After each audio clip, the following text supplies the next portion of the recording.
nós, como povo de Deus, é muito difícil para nós ficarmos isolados. É muito difícil para nós, eu fico imaginando hoje, para as pessoas que não vieram, claro que eu imagino que tem um custo, porque você ficar em casa, você assistir o culto pela internet, eu acho que um domingo é uma bênção, talvez 2 domingos, mas no terceiro domingo, as pessoas vão sentir muito. E por que vão sentir muito? Porque nós fomos acostumados, especialmente aqui na nossa igreja, a nos relacionarmos. Nós estamos muito acostumados. Hoje, qual é a maior dificuldade? É você não dar a mão para o teu irmão, é você não dar um abraço no teu irmão, porque se nós perguntarmos aqui, eu acredito que vontade não falta. Não é verdade? Você deve ter muita vontade de abraçar muita gente. E você se contém, porque nós somos um povo acostumado a viver este amor, a viver esta maneira de se relacionar. Então, à medida que o tempo for passando e as pessoas não puderem vir à igreja, as pessoas vão começar a ter dificuldade. De tal maneira que nós precisamos clamar e pedir ao Senhor e dizer: Senhor, cura, Senhor.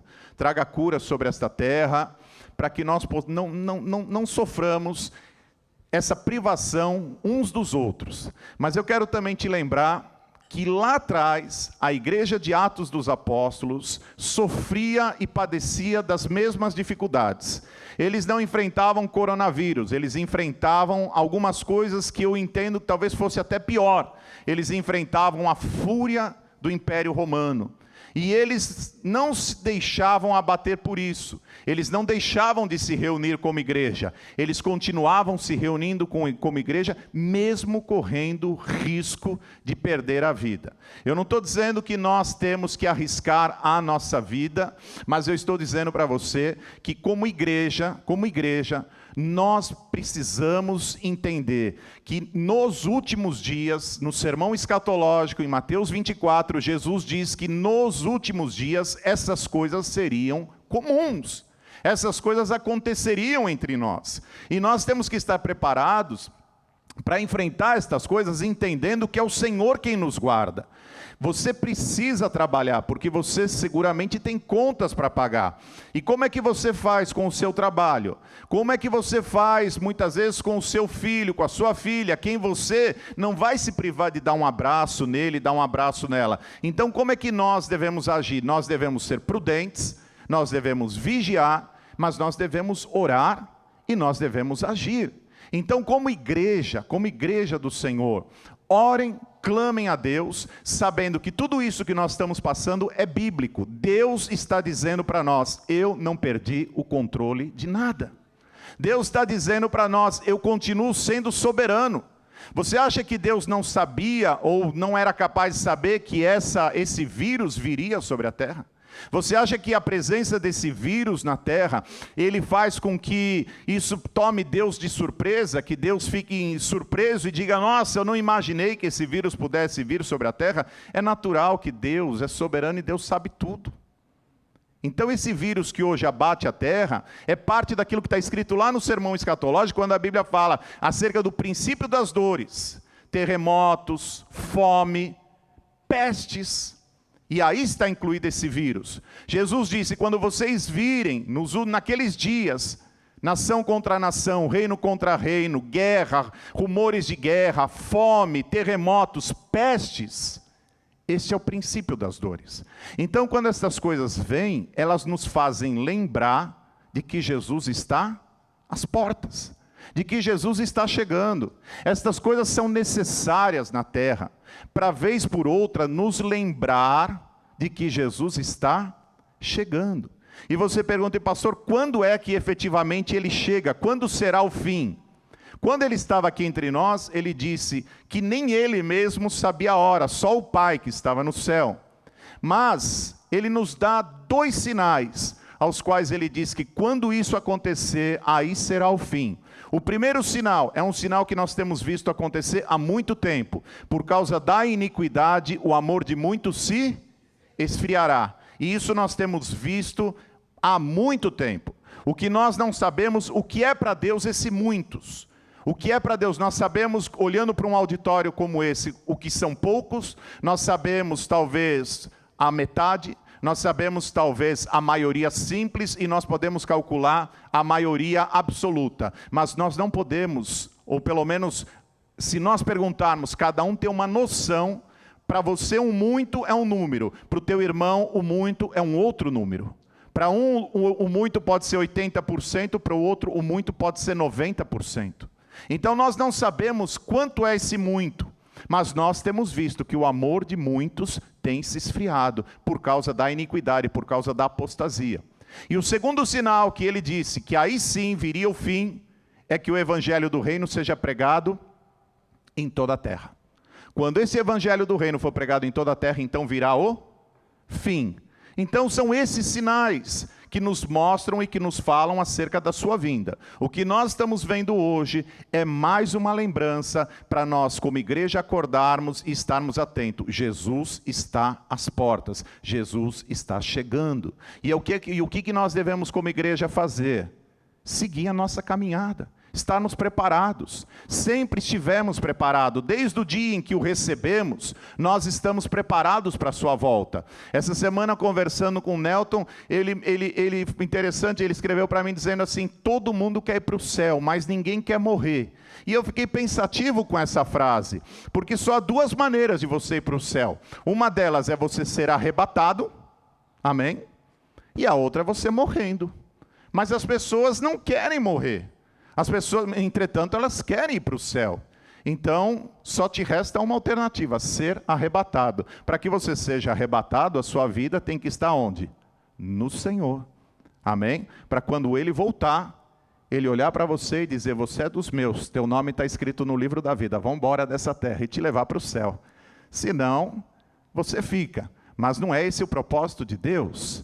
Então, pensem nisso. Todos nós temos que estar preparados para dias como este. A igreja do Senhor Jesus tem que estar preparada para dias como este, entendendo que a nossa vida está escondida no Senhor. Nós estamos guardados neles. Amém? Amém? Glória a Deus, glória a Deus. E nesta manhã, o Espírito Santo de Deus nos traz uma mensagem que fala acerca de paz em meio às inquietações. O Espírito Santo de Deus, através da palavra, quer nos ensinar como é que nós podemos encontrar paz diante de tudo aquilo que nós estamos vivendo, diante de todo esse quadro, essa situação que nós estamos passando. E o texto da palavra de Deus é um texto simples, é uma mensagem simples, não vai tomar muito tempo, é uma mensagem simples que fala em Filipenses capítulo 4, versos 6 e 7. Não estejais inquietos por coisa alguma, antes as vossas petições sejam todas, conhecidas diante de? Conhecida diante de? De que maneira? Pela oração, súplicas e? Oração, súplicas e ações de graça. E a Bíblia diz, e a paz de Deus, que excede todo entendimento, guardará o vosso e o vosso... Amém. O vosso coração e os vossos sentimentos em Cristo Jesus. Vamos entender um pouquinho do contexto desta palavra quando Paulo a escreveu à igreja de Filipenses. Deixe-me falar um pouquinho da igreja de Filipenses para vocês, para que vocês possam entender o contexto desta palavra. Vocês sabem que Paulo, o grande chamado de Paulo, quando Paulo se converte, ele se torna um missionário. O grande chamado de Paulo era para missões. Paulo era um implantador de igrejas. Todas essas cartas que você vê na Bíblia são igrejas implantadas por Paulo. Por onde ele ia passando, ele ia ali levantando igrejas, constituindo igrejas, levantando homens, pessoas que se convertiam. E depois, à medida que ele, passado um tempo, ele escrevia dando instruções. E muitas dessas instruções formaram a Bíblia, formaram o cânon, formaram essas cartas que nós estamos acostumados. A igreja de Filipos, essa igreja em especial, você sabe que Paulo nunca pensou em criá-la. Nunca houve na mente de Paulo o pensamento, a hipótese de implantar essa igreja. Então, como é que essa igreja nasce? Essa igreja, Paulo realiza uma primeira viagem missionária, e ele primeiro lugar que Paulo vai, Paulo congregava em Antioquia, Antioquia,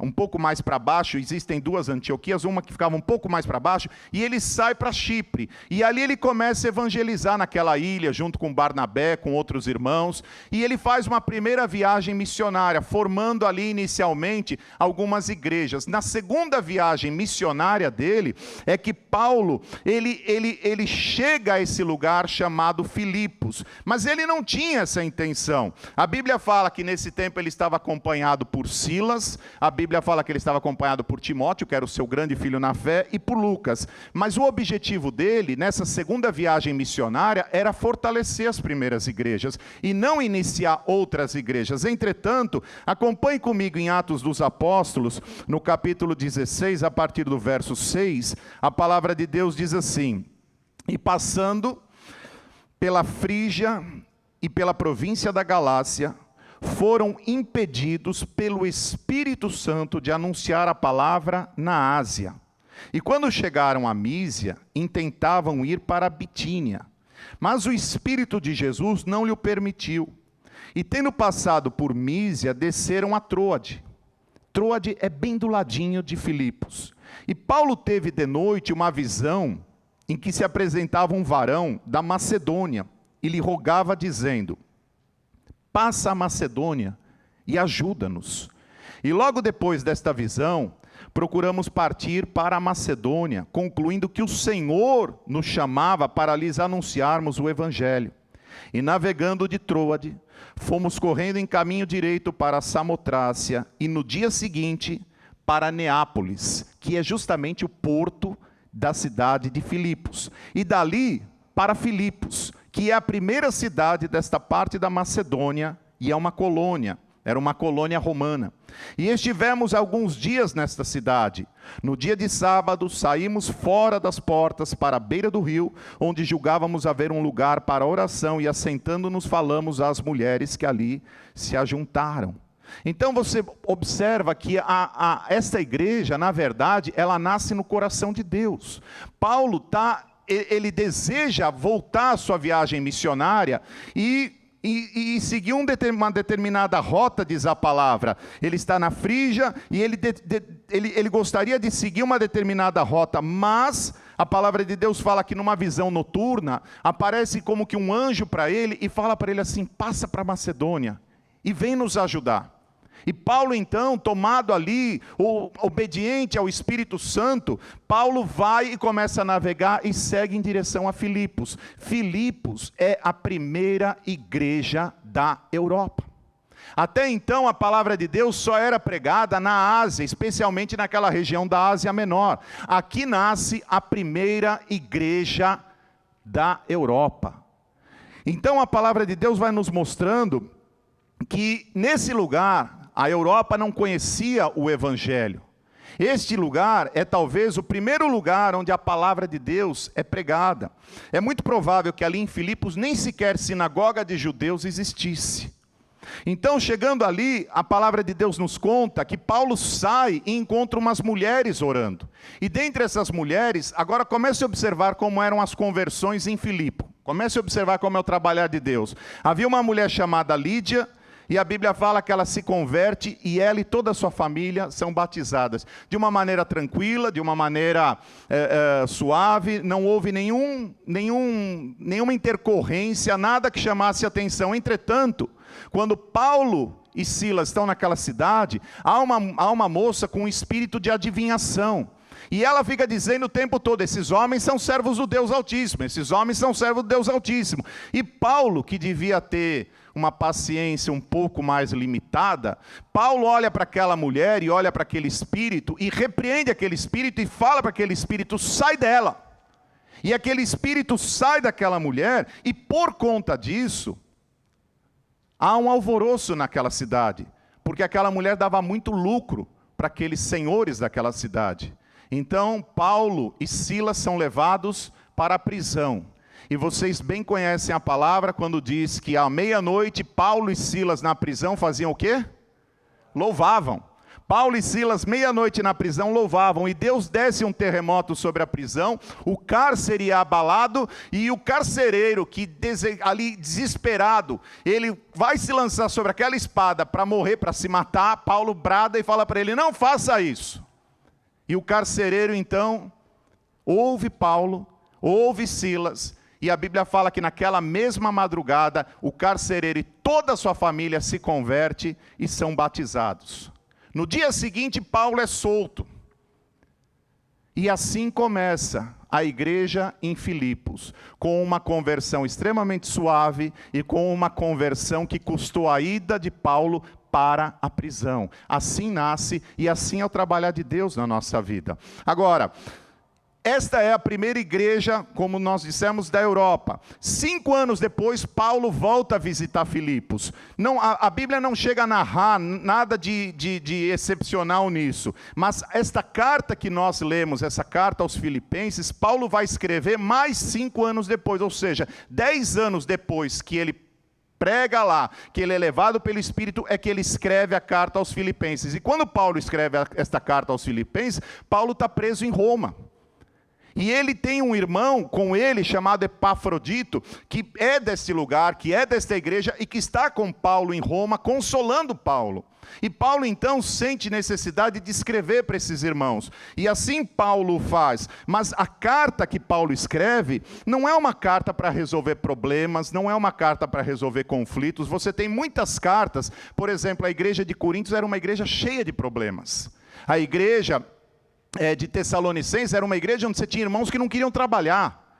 Então você tem muitas igrejas que tinham muitos problemas. Isso, se Paulo tinha algum cabelo, talvez ele fosse calvo, o cabelo que ele tinha caía, tinha perdido todo por tanto problema que chegava até ele. Mas a igreja de Filipos não é assim.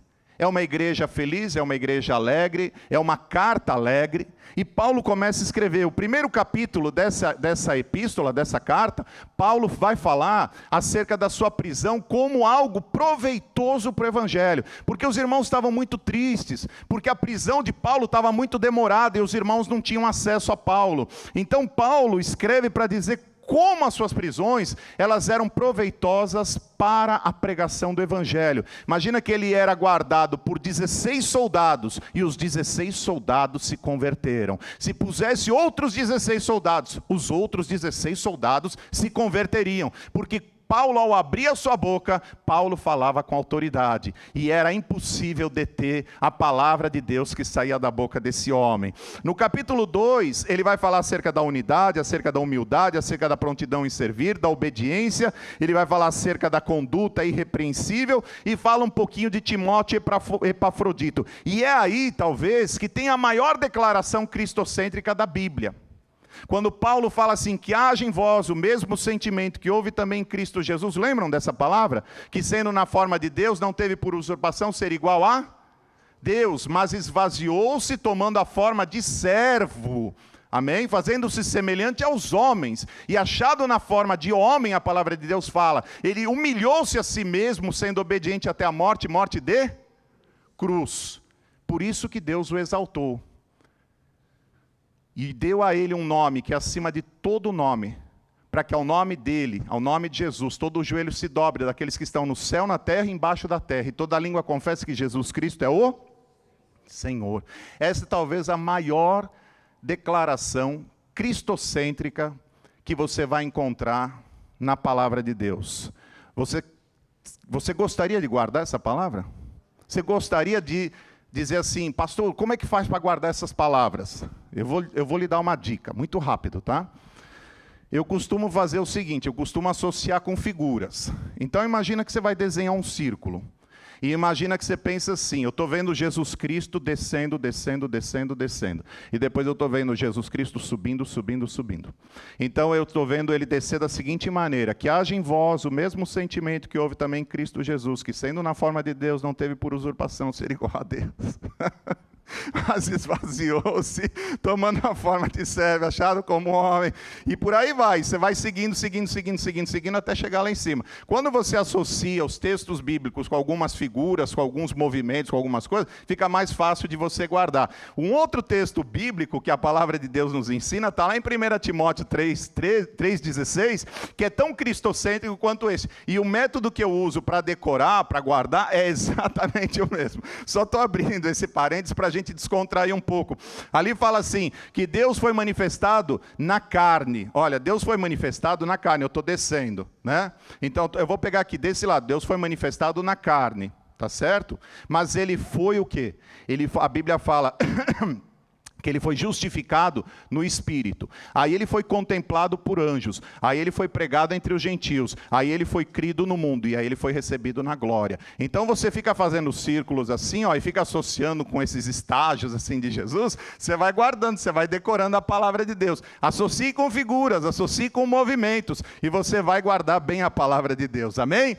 Vamos avançar. No capítulo 3, Paulo fala acerca de alguns ensinos judaizantes, porque era muito comum naquela época os judeus quererem impor os seus costumes, a circuncisão, toda aquela coisa. Então Paulo vai falar um pouquinho acerca disso. E no capítulo 4, Paulo vai falar acerca da firmeza, da harmonia, da alegria, da equidade e como lidar com as inquietações. E é exatamente sobre isso que nós vamos falar nessa manhã.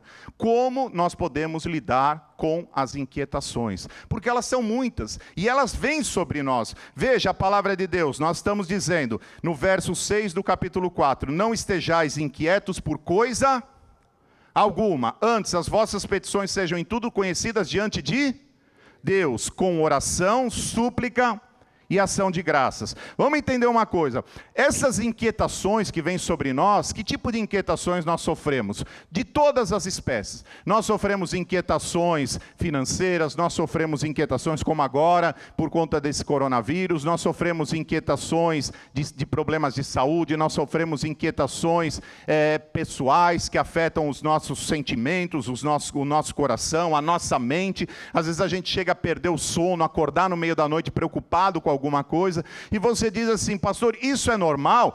E eu devo lhe responder que sim, porque isso é próprio da natureza decaída, isso é próprio do ser humano, que infelizmente é fruto dessa queda sofrida por Adão. A palavra de Deus fala lá em Gênesis, no capítulo 3, no verso 8 ao 10, e aí eu peguei uma das traduções que eu acho que explica melhor, que a revista é atualizada. Ela diz assim, quando ouviram a voz do Senhor Deus, que andava no jardim pela viração do dia, esconderam-se da presença do Senhor Deus, o homem e sua mulher, por entre as árvores do jardim. E chamou o Senhor Deus ao homem e lhe perguntou, onde estás? Ele respondeu, ouvi a tua voz no jardim, porque estava nu, tive medo. Aí está o resultado da queda, aí está um dos grandes problemas do homem ter pecado, é que a partir desse momento, entram esses tipos de sentimentos na raça humana. Até então, Adão não se preocupava. Deus passava todos os dias, na viração do dia, a Bíblia fala, que Deus passava todos os dias pelo jardim para se relacionar com Adão. E todos os dias Adão lá estava.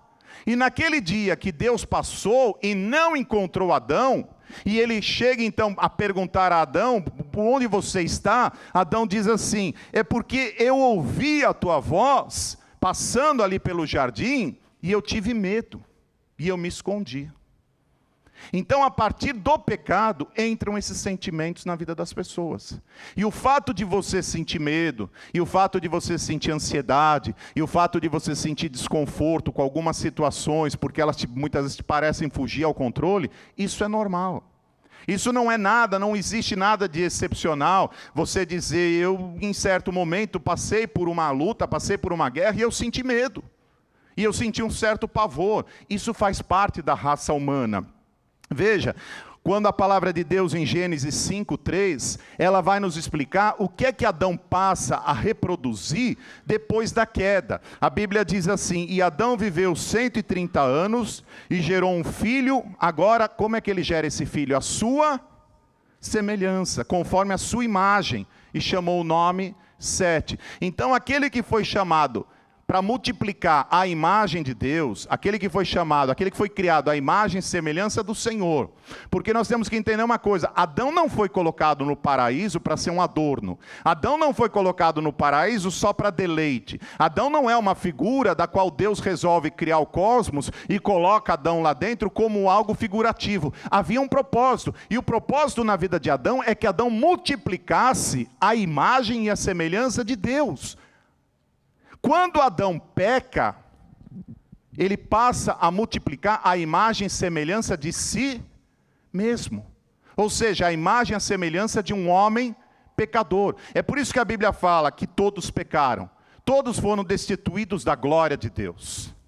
Então, quando nós olhamos para pessoas que têm problemas, como eu tenho, como você tem, pessoas com medo, pessoas com dificuldade, pessoas que ficam inseguras, pessoas que têm problemas no seu sentimento, pessoas que em certos momentos descontrolam, desequilibram o seu próprio organismo, porque estão passando por certas provas, estão passando por certos problemas, eu quero dizer para você que isso é normal, porque isso é próprio da natureza humana, isso é próprio dessa natureza que nós recebemos da parte de Adão. Mas, ao mesmo tempo, a palavra de Deus vem e nos dá ferramentas, a palavra de Deus vem e nos oferece caminhos para que nós possamos enfrentar essa natureza adâmica que nós nascemos, para que nós possamos desfrutar daquilo que a palavra de Deus fala, que Ele nos dá vida e vida com abundância. A maneira que Deus encontra de resolver esse problema, todos nós sabemos, é através de Jesus Cristo. Agora Ele nos chama para que nós sejamos a imagem de Jesus Cristo. Agora Ele diz: aqueles que dantes conheceu, também os predestinou para serem conformes à imagem de seu Filho.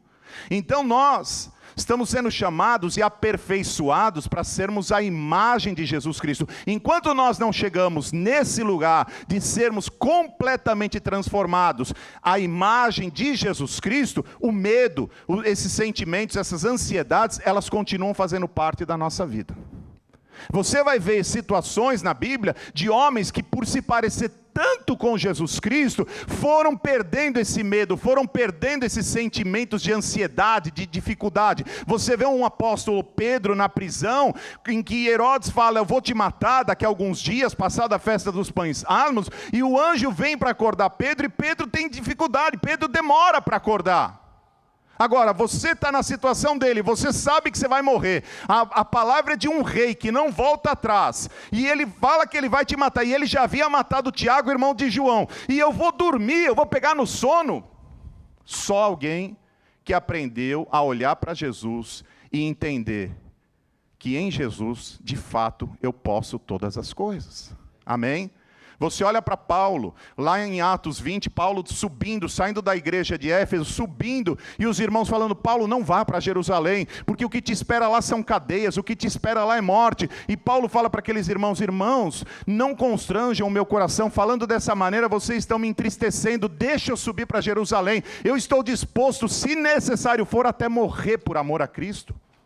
Como é que alguém é capaz de chegar nesse lugar, se parecendo muito com Jesus Cristo? Então eu quero dizer para você o seguinte: nós que somos filhos dessa natureza adâmica, à medida que nós vamos nos aproximando mais e mais de Jesus, nós vamos entendendo isso, vamos podendo desfrutar de uma paz que a Bíblia vai nos dizer que excede todo entendimento.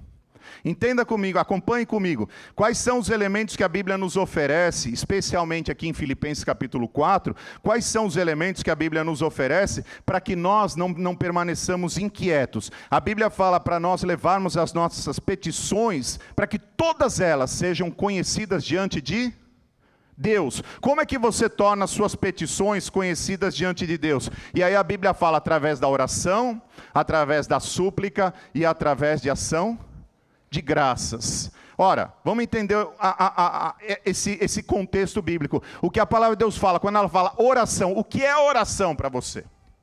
Oração é algo que nós temos que entender que é algo proativo. Oração é algo que a própria palavra, acho que no português ela é muito feliz, porque ela junta duas ações. Ela junta o orar e o agir. Oração, orar e agir. Mas como é que eu devo orar? Como é que eu devo agir? E a Bíblia nos dá esse caminho, e ela vai nos mostrando que nós devemos fazer isso com inteligência. Olha o que a Bíblia nos mostra acerca da oração do rei Ezequias, quando Senaqueribe ameaçava invadir Judá. Olha o que fala Isaías 37:17. Olha como esse homem ora. Ele ora assim: inclina, ó Senhor, os ouvidos. Mas inclinar os ouvidos para quê? Para ouvir. Então ele diz: inclina, ó Senhor, os ouvidos e ouve. Abre, Senhor, os olhos e olha. Você acha que Deus não estava ouvindo? Você acha que Deus não estava vendo? Mas olha como ele ora com inteligência. Veja, e ele diz assim: e ouve todas as palavras de Senaqueribe, as quais ele mandou para afrontar o Deus vivo. Ou seja, é um homem que está orando com inteligência. É um homem que está dizendo para Deus: Senhor, o problema é o seguinte, Senaqueribe vem aí e ele vem falando que ele vai destruir todo o Judá, que não adianta nós nos apegarmos a Deus, não adianta nós recorrermos a Deus, porque ele vem aí e ele vai destruir Judá. E ele está orando e está dizendo assim: Senhor, é como mais ou menos assim: Senhor, o Senhor está ouvindo o que Senaqueribe falou? Senhor, abre os teus olhos e enxerga. Ouve, Senhor, o que Senaqueribe anda falando por aí. É uma oração com inteligência. Você está com um problema de visto, você está com um problema de documentos, você está orando, mas você também está agindo. Você está indo num advogado, você está se aconselhando com um irmão mais experiente, você está ouvindo o conselho de um, você está ouvindo o conselho de outro. Por que tudo isso? Porque nós devemos agir com inteligência. Então a Bíblia vai nos dando o caminho. O segundo aspecto pelo qual nós devemos tornar as nossas orações conhecidas diante de Deus, através da súplica. E o que é a súplica? A súplica é aquele pedido insistente. É aquele pedido frequentemente repetitivo. É aquele pedido quase que desesperado. Quando nós suplicamos, nós estamos quase que por desespero. E a palavra de Deus fala para nós que nós devemos pedir sempre e o tempo todo. Você vai dizer: mas Deus é soberano, Deus é onipotente, Deus é onipresente, Deus é onisciente. A Bíblia fala que antes da palavra vir à minha boca, Deus já sabe o que eu vou dizer. Ora, Deus não sabe que eu estou precisando disso, Deus não sabe que eu estou passando por isso, Deus não sabe que eu estou tendo que enfrentar essa situação. Pois é, e Ele fala para você: ore, suplique, leve a mim em oração. Olha o exemplo de Mateus 26:44, está falando acerca de Jesus Cristo. Jesus no Getsemane orando. A Bíblia fala: deixando-os novamente, foi orar pela terceira vez, repetindo as mesmas palavras. 3 vezes Jesus orando diante de Deus, repetindo as mesmas palavras. Nós conhecemos a parábola do juiz iníquo, em que aquela viúva vai lá e fala para ele: julga a minha causa, julga a minha causa, julga a minha causa, julga a minha causa. E ele responde o quê? Eu não aguento mais ouvir essa velha dizendo: julga a minha causa. Então, quando nós entendemos isso, não há nenhum problema de você orar 1, 2, 10, 20, 30 vezes acerca do mesmo problema. Deus está dizendo para você: isto é súplica. E é orando desta maneira que isso vai trazer paz ao seu coração. Porque a medida não é falta de fé, não. Às vezes a gente acha que porque eu orei uma vez eu não devo orar mais, porque senão isso vai representar falta de fé diante de Deus. Escuta aqui, a palavra de Deus está dizendo para você: suplica diante de Deus. Deus gosta de ouvir os seus filhos pedindo 1, 2, 3, 4, 5, 6, 7, 8, 9, 10 vezes. Isso é uma demonstração de fé. Isso é uma demonstração de alguém que confia. Isso é uma demonstração de alguém que vai lá e fala: Deus é meu Pai, e eu vou continuar pedindo para Ele até que Ele me atenda. Isso é Deus nos oferecendo o caminho para nós enfrentarmos as nossas inquietações. Mas há há ainda em Daniel capítulo 6 um outro exemplo. Veja o que a Bíblia fala: então aqueles homens foram juntos, e tendo achado a Daniel, Daniel estava fazendo o quê?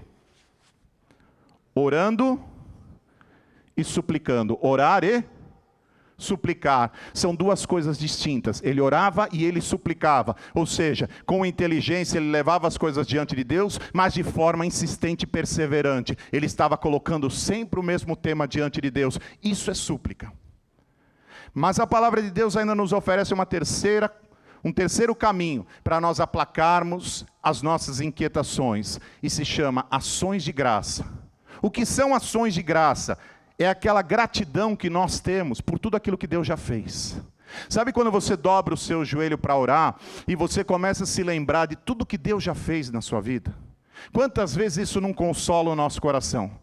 Quantas vezes no meio do desespero, em que você está orando, e Deus começa a te trazer à memória aquilo que um dia Ele já fez, aquilo começa a te encher de paz, aquilo começa a te encher de confiança, porque você começa a lembrar e dizer assim, peraí, se Deus fez, se Deus agiu dessa maneira, quantos estão aqui nesse país passando por lutas, passando por dificuldades, mas quando você lembra a maneira como Deus te trouxe para cá, como você lembra as coisas que Deus fez quando você chegou aqui, como você lembra, você começa a se lembrar de irmãos que apareceram na porta da sua casa, quando você estava mais necessitado naquele dia, e aquele irmão apareceu ali para te ajudar, e você diz assim, só Deus poderia ter mandado esse irmão para me ajudar. São essas coisas que alimentam a nossa fé, são essas coisas que alimentam a nossa vida. É aquilo que em Lamentações de Jeremias vai escrever dizendo lá no capítulo 3, verso 21, quero trazer à memória o que me pode dar esperança. Então nós precisamos alimentar a nossa memória com aquilo que nos dá esperança, e isso significa gratidão diante de Deus por aquilo que Deus já fez. Todas as vezes que eu me lembro do que Deus fez na minha vida, isso me enche de fé, isso me enche de alegria, isso me enche renova a minha disposição. Então eu entendo que por ter uma natureza como a natureza de Adão, eu sofro, eu tenho medo, eu tenho ansiedades, eu tenho inquietações, eu tenho dificuldades, eu passo por todos esses problemas que todos nós passamos, mas há um caminho oferecido pela Bíblia. A palavra de Deus fala para eu não andar inquieto, para eu não andar ansioso por coisa alguma. A palavra de Deus fala, não ande inquieto por coronavírus.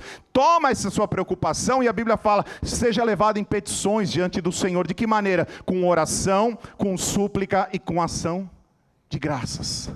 E qual é o resultado que nós podemos experimentar? Qual é o efeito disso tudo? O que é que nós podemos colher com isso tudo? O verso 7 vai nos responder. E a Bíblia fala assim, e a paz de Deus, que excede todo entendimento, guardará os vossos corações e os vossos sentimentos em Cristo Jesus. Ou seja, você pode experimentar paz quando você ora, quando você suplica, e quando você age em ações de graça. Você experimenta a paz. Mas há uma diferença entre a paz com Deus e a paz de Deus.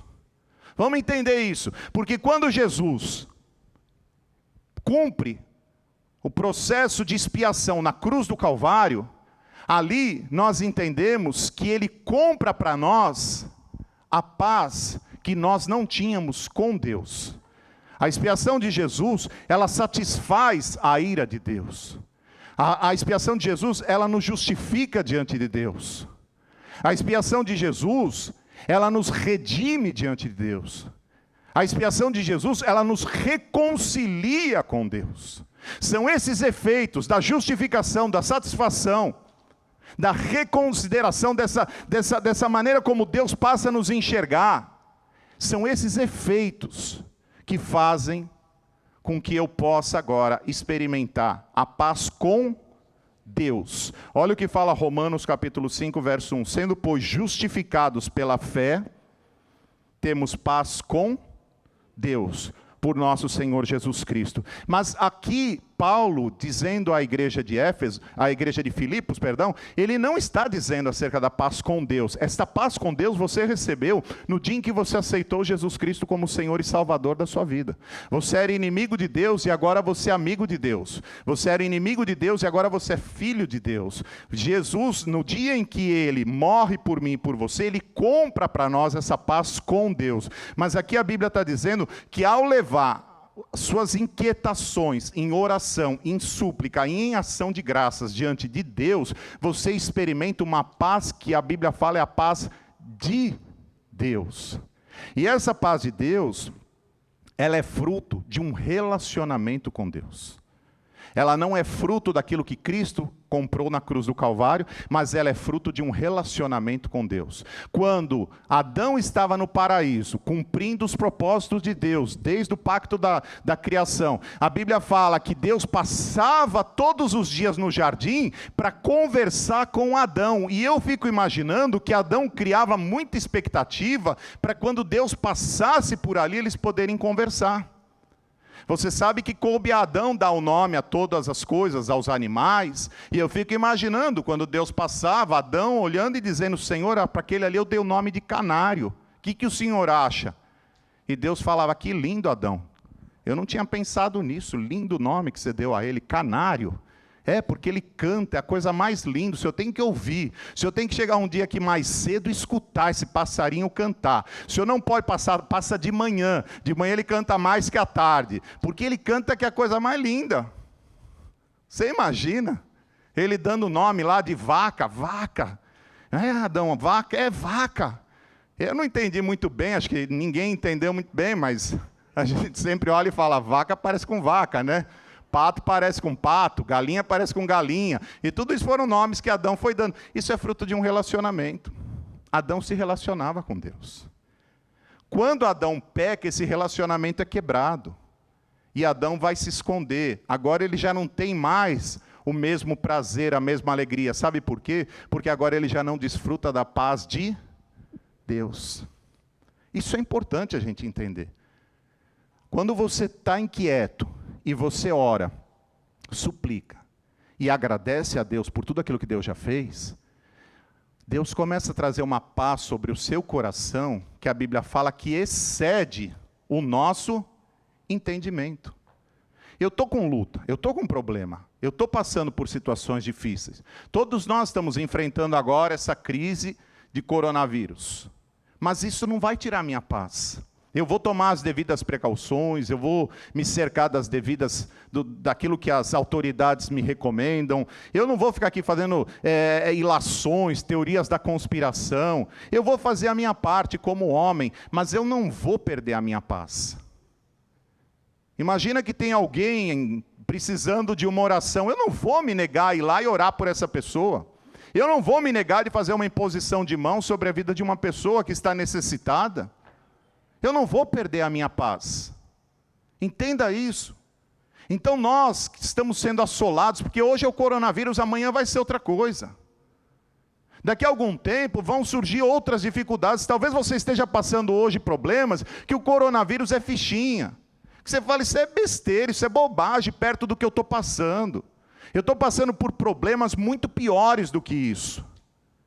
E a verdade é que Deus está te oferecendo um caminho e dizendo para você assim: eu sei que você sofre, eu sei que você passa por isso, porque isso é da natureza adâmica, eu sei, mas Deus está te oferecendo um caminho e dizendo para você: por que você não vem a mim? Por que você não traz a sua inquietação? Por que você não ora? Por que você não suplica? Por que você não lembra daquilo que eu já fiz na sua vida e agradece? Porque são estas coisas que vão trazer paz sobre o teu coração. É através destas coisas que você vai poder experimentar a paz de Deus. E quando alguém te perguntar como é que você está conseguindo ter paz em meio a tanta tribulação, você vai dizer: eu não sei, mas esta paz excede o meu entendimento. A única coisa que eu sei é que eu tenho paz nele.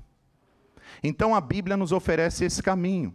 E diz mais, a Bíblia nos dá, dizendo da seguinte maneira, um resultado maravilhoso, um compromisso da parte de Deus. Porque não apenas a paz excede todo entendimento, mas diz assim, que ela guardará os vossos corações e os vossos sentimentos. Na Almeida Revista e Corrigida fala sentimentos. Na Almeida Corrigida Fiel fala pensamentos. E na Revista Atualizada e na NVI fala em mente. Ou seja, ele guarda o nosso coração e ele guarda a nossa mente. Ele guarda o nosso coração e ele guarda os nossos sentimentos. Ele guarda o nosso coração e ele guarda os nossos pensamentos. Então você imagina, tem aqui Dani que é um militar, eu imagino que lá no quartel onde Dani serve lá, quando você pretende chegar perto ou entrar, deve ter lá umas barricadas, deve ter lá uns homens com uns fuzis lá preparados, para se alguém tentar furar aquele lugar, tentar entrar ali sem autorização, eles vão mais dar rajada daquelas metralhadoras lá, daquilo que eles estão portando. Por quê? Porque eles estão guardando aquele lugar. Porque eles estão como bons soldados guardando aquele quartel. Então há um compromisso da parte de Deus, que ele diz: quando você vem a mim, quando você traz a sua inquietação, através de oração, súplica e ação de graças, eu vou te dar a minha paz. Mas mais do que isso, eu vou guardar a tua mente e eu vou guardar o teu coração. É exatamente onde se alojam as preocupações. As preocupações, nos dias de hoje, elas se alojam na nossa mente e elas descem ao coração. Ou seja, elas vêm sobre o teu pensamento, elas ficam martelando o teu pensamento, martelando o teu pensamento, martelando o teu pensamento, e quando ela desce para o seu coração, aí ela começa muitas vezes a demonstrar externamente aquilo que você está sentindo internamente. Ou seja, você começa a ficar agressivo, você começa a ficar uma pessoa sem paciência, às vezes você dá uma resposta atravessada, às vezes você fala algo que você não gostaria de falar, depois se arrepende. Por quê? Porque aquilo começou na sua mente, foi descendo, veio ao seu coração e ali se instalou. E agora você revela algo que está dentro de você. Deus está dizendo para você: eu vou guardar a tua mente e eu vou guardar o teu coração. Amém? De tal maneira que nós podemos concluir essa mensagem dizendo o seguinte: todas as nossas inquietações, medo, ansiedade, são próprias dessa natureza decaída. Mas a Bíblia está aí, nos oferecendo um caminho. E Deus promete nos dar a paz e guardar o nosso coração e os nossos sentimentos, se nós levarmos a Ele, através de oração, súplica e ação de graças, as nossas inquietações. Amém? Então, coronavírus, eu te apresento ao Deus vivo, ao Deus de Israel. Amém? Problema de visto, eu te apresento ao Deus vivo, ao Deus de Israel. Não há problema que vai tirar a nossa paz no dia de hoje. Vamos ficar de pé em nome de Jesus. Glória a Deus. Eu não posso chamar ninguém aqui à frente e dizer assim: quem está com uma inquietação, quem está sentindo aí com uma ansiedade, com uma perturbação, vem aqui à frente e vamos orar junto para que não haja aglomerações. Nós não podemos, em razão de tudo isso que está havendo, nós não podemos nos aglomerar, nós não podemos ter, tanto que as cadeiras se afastaram um pouquinho umas das outras, não é verdade? Mas aí onde você está mesmo, você pode orar, você pode levar a Deus, você pode já hoje começar a exercitar aquilo que Deus te ensinou aqui nesta manhã.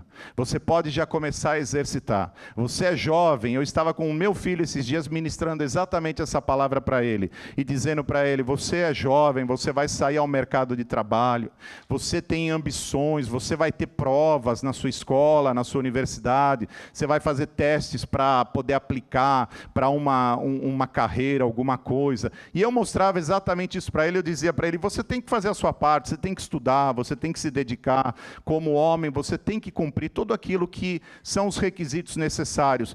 Mas nunca se esqueça, quando você acordar, já leva a Deus as suas ansiedades, as suas inquietações, as suas preocupações. Aprenda a ter este tipo de relacionamento com Deus, a orar, entendendo que se eu tiver que repetir um dia, uma semana, um mês, um ano, o mesmo tema, Deus não vai se incomodar por isso. Deus está dizendo: eu gosto que vocês façam isso, eu gosto. Isso é uma prova de fé, isso é uma prova de alguém que confia, é uma prova de alguém que está falando assim: Senhor, eu estou aqui de novo falando desse mesmo tema, porque eu sei que o Senhor não se cansa de me ouvir, eu sei que o Senhor me compreende, eu sei que o Senhor sabe a minha necessidade de falar, a minha necessidade de colocar o mesmo tema, o mesmo problema, porque o problema às vezes não foi resolvido ainda, então não há nenhum problema nisso, mas ao mesmo tempo reconheça tudo que Deus já fez na sua vida, reconheça quantas coisas lindas Deus já realizou na sua vida, reconheça quanto Deus tem sido misericordioso, quanto Deus tem sido generoso com cada um de nós, o lugar de onde Deus te tirou. Lembre-se quem você era, talvez você era como aquele cão que Mefibosete faz referência, eu era como um cão morto, e o Senhor me trouxe para a mesa do rei. Quantas coisas Deus já fez na sua vida. Deixe-me dizer uma coisa: não combina mais com você murmurar, não combina mais com você reclamar, não combina mais com a nossa natureza que se afeiçoa e se aproxima de Cristo Jesus, ficar reclamando. Deus não está dizendo para você reclamar, Deus está dizendo para você clamar. Deus está dizendo para você orar, Deus está dizendo para você suplicar, Deus está dizendo para você agradecer, Deus está dizendo para você confiar nele, Deus está dizendo para você: leva todas as tuas ansiedades, todas as tuas inquietações diante de Deus. Você sabe o que é que está te inquietando hoje, e eu quero te ajudar em oração. Você sabe aquilo que está hoje aí tocando o teu coração e dizendo: isso tem me machucado. Se você pudesse abrir o seu coração, talvez hoje você diria: isso está me machucando sim. Hoje talvez alguns aqui que tentaram ser tão forte, tão forte, tão forte, tão forte, hoje você está vendo que Deus está dizendo para você: é normal ter inquietação, é normal ter dificuldades, faz parte da nossa natureza. Não queira se parecer uma grande fortaleza quando dentro de você sabe o quanto você é fraco. Mas Deus nos lembra dizendo: o meu poder se aperfeiçoa exatamente na vossa fraqueza. Aprenda a ser dependente de Deus. Aprenda que o poder e a autoridade não está em você, está no Senhor. Esse problema que você tem, que você não sabe como resolver, Deus sabe. Esta resposta que você tanto busca, Deus tem ela para te oferecer. Hoje você está passando por uma tormenta, hoje você está passando por uma dificuldade, você já passou por tantas, queridos. Tem pessoas que compartilham conosco, pessoas que falam acerca das suas histórias, o que elas já passaram. Querido, você já passou por tantas situações difíceis. Alguma vez Deus te desamparou? Alguma vez Deus se esqueceu de você? Deus não se esquece. Ainda que uma mãe se esqueça do seu filho, eu jamais me esquecerei dos meus. Deus não se esquece de você. Feche os teus olhos. Senhor, em nome de Jesus. Todos nós temos lutas. Todos nós temos problemas. Todos nós temos dificuldades, Senhor. Todos nós enfrentamos, ó Pai, no dia a dia, tantas situações, ó Deus, que querem tirar a nossa paz. Quantas vezes há dias em que nós estamos tão felizes e alegres, despertamos, Senhor, e queremos ganhar o mundo, e quando o dia termina, Senhor, por causa dos problemas, muitos de nós chegam até mesmo a perder o sono. Quantos de nós que não acordam no meio da madrugada se perguntando: Senhor, o que vai ser agora? Oh Espírito Santo de Deus, Senhor que conhece cada vida aqui, cada coração, eu quero te pedir: visita agora o teu povo, Senhor. Traga esta paz que só o Senhor pode nos dar. Esta paz que excede todo entendimento, Senhor. Esta paz que ela não vem de nós, ela vem do alto, ela vem do céu, ela vem do Senhor. Quantas vezes, ó Deus, os homens se levantaram contra nós, mas a tua palavra diz: se não for ao Senhor, se não for o Senhor. Quantas vezes, Senhor, alguns de nós têm vontade de desistir. Pessoas às vezes que falam: eu vou voltar para o Brasil. Pessoas que querem muitas vezes desistir daquilo que o Senhor chamou para cumprir na vida delas. Nada é fácil, mas o Senhor está conosco. Toma agora, Senhor, as nossas orações. Recebe como um cheiro de incenso suave nas tuas narinas, Senhor. Recebe agora as nossas súplicas, porque nós vamos pedir. Nem que nós tivemos que pedir 1, 2, 3, nem que nós tivemos que argumentar. Olha aquela mulher cananeia em que a tua palavra diz que ela chega para Jesus e ela diz para que Jesus cure a filha dela, e Jesus responde dizendo que ele não veio senão para os filhos da casa de Israel. Ele diz: não convém pegar o pão e deitar aos cachorrinhos, e ela diz: mas os cachorrinhos também se alimentam da migalha que cai da mesa dos seus senhores. Aquilo tocou o coração de Jesus, aquilo comoveu o coração de Jesus. Jesus disse para ela: mulher, vai, porque a tua filha já está curada.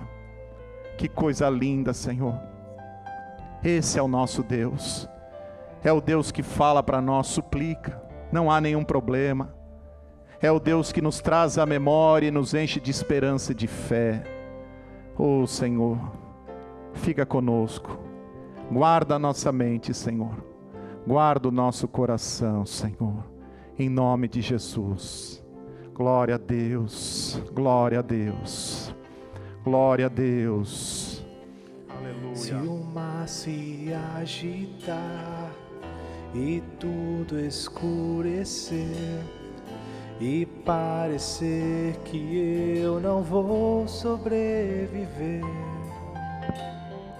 Se o meu coração sentir que é o fim, eu vou manter meus olhos firmes no Senhor. Circunstâncias não alteram as promessas do Senhor. Tudo contribui Senhor, para glória a Deus. o meu bem. Aproveita esse tempo para orar, apresenta esse tempo diante do Senhor, aproveita. Aí no seu coração, expõe diante de Deus tua súplica. Seu amor brilhará. Aleluia, Senhor, glória a Deus. Sempre cuidará de mim. Aleluia. Louve. Nada temerei, eu sei que não estou sozinho. O Todo-Poderoso é meu amigo. Sua voz acalma o mar, faz milagre acontecer. Posso crer e descansar em Deus. Nada temerei, nada. eu sei que não estou sozinho. O Todo-Poderoso é meu amigo. Sua voz acalma, faz milagre acontecer. Posso crer e descansar em Deus. Você pode descansar em Deus. Você pode colocar a tua oração, a tua súplica. Você pode levar a Deus as tuas petições. Deus está dizendo para você hoje: eu sou o teu Deus que te escuta. Eu sou o teu Deus que te vê. Eu sou o teu Deus que te socorre. Eu sou o teu Deus, aleluia, que quero estar contigo todos os dias desta vida. Eu sou o teu Deus. Não há nenhum verso na Bíblia que nos diz que nós nunca vamos passar pelo vale da sombra e da morte. Mas há um verso que diz: quando nós passarmos, Ele passará conosco. Louvado seja o nome do Senhor, porque nele nós podemos confiar. A partir de hoje, amado, não deixe mais que esta inquietação, que esta angústia, que esta ansiedade que abate o teu coração, que bate a porta do teu coração querendo entrar, não permita mais que esta petição fique jogada, mas leve-a diante do Senhor. Ore, suplique, procure se lembrar de tudo aquilo que Deus já fez e experimente a paz de Deus. Ela guardará o teu coração e ela guardará os teus pensamentos, no nome de Jesus. Amém?